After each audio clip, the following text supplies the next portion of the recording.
पवन सिंह का भी रहा काराकाट में, क्या कुछ कहेंगे? क्या चलिए देखिए, सबसे बड़ी चीज कि पवन जी ने बहुत बेहतर लड़ा और लोगों का आशीर्वाद उनको जनाधार मिला। और कोई जरूरी नहीं है जीत हार। हमने अच्छी फाइट की, हम ठीक है नहीं जीते, वो विषय है ही नहीं। वो एक नेता के तौर पे नहीं, एक बेटा के तौर पे वहां पे गए थे। और मुझे लगता है कि पवन जी जीवन में नेता नहीं बन पाएंगे, वो एक बेटा ही रहेंगे। और नेताओं का गुण अलग होता है, लेकिन उस आदमी के अंदर नेता का गुण नहीं, एक बेटा का गुण है। और वो आदमी बेटा बन के दुनिया समाज का सेवा कर सकता है।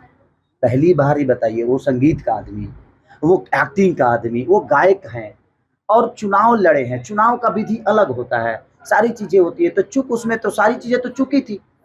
मेरे कहने का मतलब उनको तो ये पता नहीं है इलेक्शन का, मुझे ये पता नहीं है इलेक्शन का, लेकिन उसके बावजूद भी हमारा जो सेवा भाव है लोगों के प्रति, उस विषय पे वो चुनाव लड़े।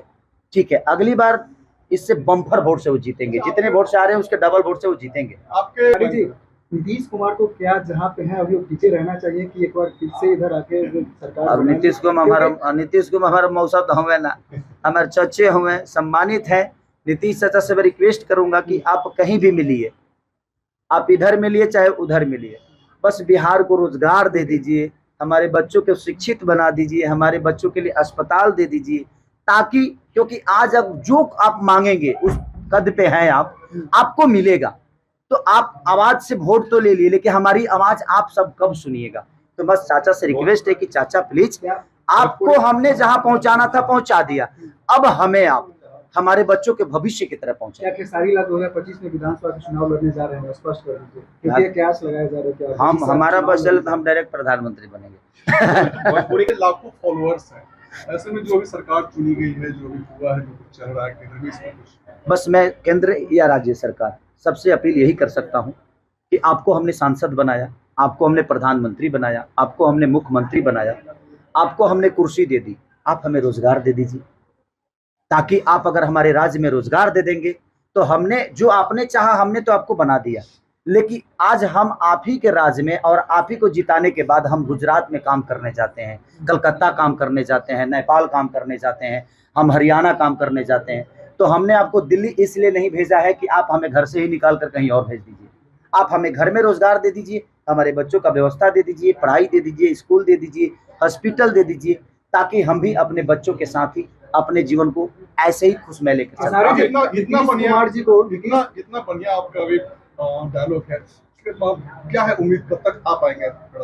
हम आ जाएंगे तो भोजपुरी कैसे बचेगी? भोजपुरी को बचाने के लिए कोई तो एक्टर चाहिए ना। तो जिंदगी में देखिए, मुझे लोगों ने एंटरटेन के लिए चुना है। आप जैसे प्यारे भाई, आप जैसे प्यारे पत्रकार, आप जैसे प्यारे लोग जो हैं, जो मेरे से सवाल करते हैं, कभी मत कहिए कि हम इस लाइन को छोड़ के कहीं और जाएं।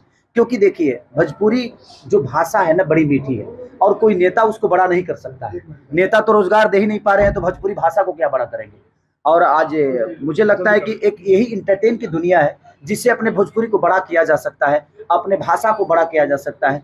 उसी विषय पे मैं कोशिश कर रहा हूँ कि मैं इंटरटेन के माध्यम से पूरी दुनिया को बताऊं कि हमारा भाषा बहुत बहुत प्यारा है, बहुत अच्छा है। और हमारी भाषा में भी रंग दे बसंती जैसी सिनेमा बनती है, रंग दे बसंती जैसे डायरेक्टर हैं, रंग दे बसंती जैसे प्रोड्यूसर हैं, लोग हैं जो हमें प्यार करके बड़ा करते हैं। भोजपुरी के दो बड़े स्टार सदन में हैं, बड़े सदन में घूम रहे हैं, लेकिन उसके बावजूद भी बिहार में जो स्टूडियो का सुविधा होना चाहिए, शूटिंग की सुविधा, स्टूडियो से बिहार नहीं सुधरने वाला। मेरे कहने का मतलब कि अगर 500,000 थिएटर ही बिहार में हो जाए ना, तो हमें किसी की भीख की जरूरत ही नहीं है, हमें सब्सिडी नहीं चाहिए।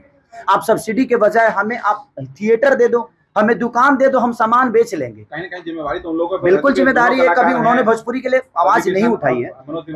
इस बात का दुख हमें भी है कि देखिए, भोजपुरी समाज ने उनको बड़ा किया, लेकिन आज भोजपुरी को ही वो भूल गए और वो एक क्षेत्र के विकास करने लगे। जबकि अगर पूरे बिहार की बातें होगी तो मुझे लगता है कि पूरे बिहार और भोजपुरी भाषा ने उन सबको बनाया है, हमें भी बनाया है। आगे भी हमारे भाई आएंगे, उनको भी भोजपुरी भाषा करेंगे।